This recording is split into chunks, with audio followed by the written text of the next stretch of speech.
নমস্কার বন্ধুরা, আজকে আমরা বানাবো ব্রিঞ্জি রাইস। নামটা নতুন লাগছে। হ্যাঁ, ঠিকই শুনেছেন, এটা একটা সাউথ ইন্ডিয়ান ডিশ। এটার জন্য প্রথমে আমাদের লাগবে 1 কাপ ডালডা। ডালডাটা গরম হয়ে আসলেই তার মধ্যে দিয়ে দেবো শুকনো লঙ্কা আর কয়েকটা তেজপাতা।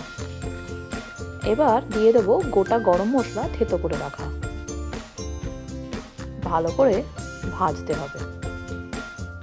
ভাজা হয়ে আসলেই এটার মেন ইনগ্রেডিয়েন্ট হলো মৌরি। মৌরিটাকে একটু দানা দানা করে শুকনো আমরা গুঁড়ো করে নেব।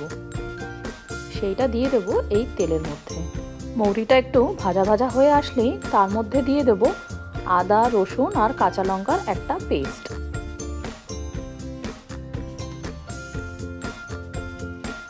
ভালো করে কষিয়ে নিতে হবে, কাঁচা গন্ধটা যেন একদম না থাকে।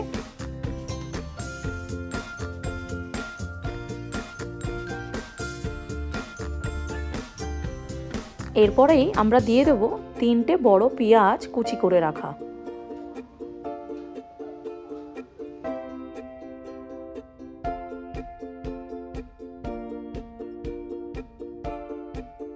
পেঁয়াজটা ভালো করে ভেজে নিতে হবে। যখন তেল ছেড়ে আসবে তার মধ্যে দিয়ে দেব 1 বাটি গাজর, 1 বাটি বিনস।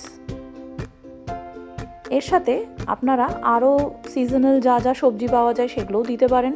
মটরশুঁটিও দেওয়া যেতে পারে, ফুলকপি, এগুলো দিলে আরও ভালো লাগে।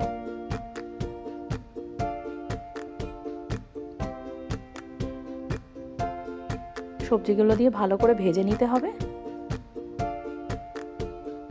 সবজিগুলো একটু সেদ্ধ হয়ে আসলেই তার মধ্যে দিয়ে দেব লবণ, হলুদ আর লঙ্কার গুঁড়ো।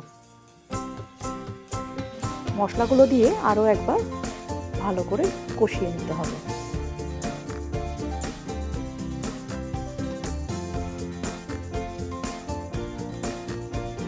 যখন দেখবো একটু তেল ছেড়ে আসছে তখনই তার মধ্যে দিয়ে দেবো 4টে বড় টমেটো কুচি করে রাখা। এই রান্নাটাতে একটু টমেটো বেশি লাগে।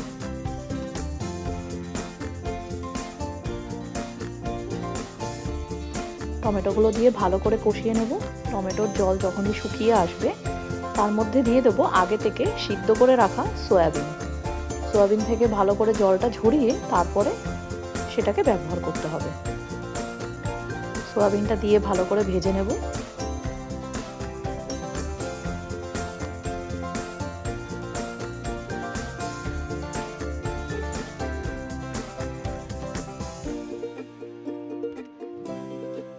এর মধ্যেই আমরা দিয়ে দিলাম ধনেপাতা, কারি পাতা আর পুদিনা পাতা। এই ব্রিঞ্জি রাইসটা বানানোর জন্য আমাদের লাগবে আতপ চাল। সেই আতপ চালটাকে 10 মিনিট জলে ভিজিয়ে রেখে ভালো করে ধুয়ে জল ঝরিয়ে রাখতে হবে। মশলা থেকে একদম সুন্দর তেল ছেড়ে এসছে। ঠিক এই সময়টায় আমরা দিয়ে দেবো এখানে আগে থেকে ধুয়ে শুকিয়ে রাখা আতপ চালটা। এখানে 5 কাপ আতপ চাল ব্যবহার করেছি। চালটা দিয়ে ভালো করে ভেজে নিতে হবে যাতে সব মশলা চালের গায়ে মাখিয়ে যায়।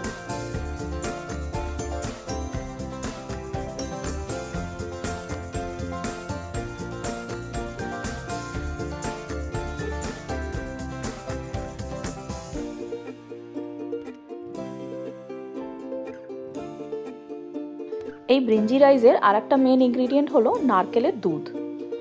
নারকেলের দুধ বার করে তার মধ্যে পরিমাণ মতন জল মিশিয়ে একটু পাতলা করে নেব। 5 কাপ চালের জন্য আমরা নেব 10 কাপ নারকেলের দুধ, আর সঙ্গে যেহেতু সবজি আছে আরও 2 কাপ এক্সট্রা নেব। টোটাল এখানে 12 কাপ জল ব্যবহার করেছি নারকেলের দুধের সঙ্গে মিশিয়ে। নারকেলের দুধটা দেওয়ার পরে ভালো করে চালের সঙ্গে আর মশলার সঙ্গে মিশিয়ে নিতে হবে।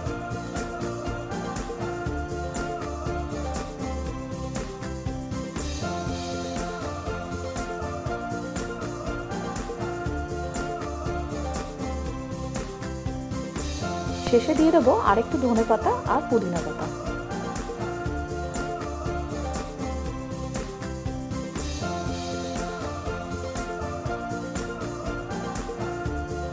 নারকেলের দুধটা দেওয়ার পর একবার চেখে দেখব লবণ ঠিক আছে কিনা, যদি প্রয়োজন হয় আরেকটু লবণ দিয়ে দেবো। এবার এটা রান্না হবে একদম দমে, ঢাকা চাপা দিয়ে 10 মিনিট হাই ফ্লেমে আর 15 মিনিট একদম লো ফ্লেমে। ঢাকনা খুলেই দেখবেন একদম ঝুরঝুরে সুন্দর ব্রিঞ্জি রাইস রেডি হয়ে গেছে।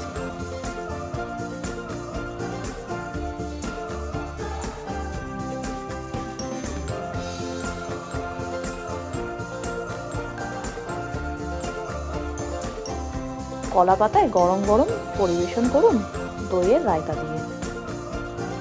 এই ব্রিঞ্জি রাইসটি কেমন লাগলো সেটা অবশ্যই আমাকে কমেন্ট করে জানাবেন।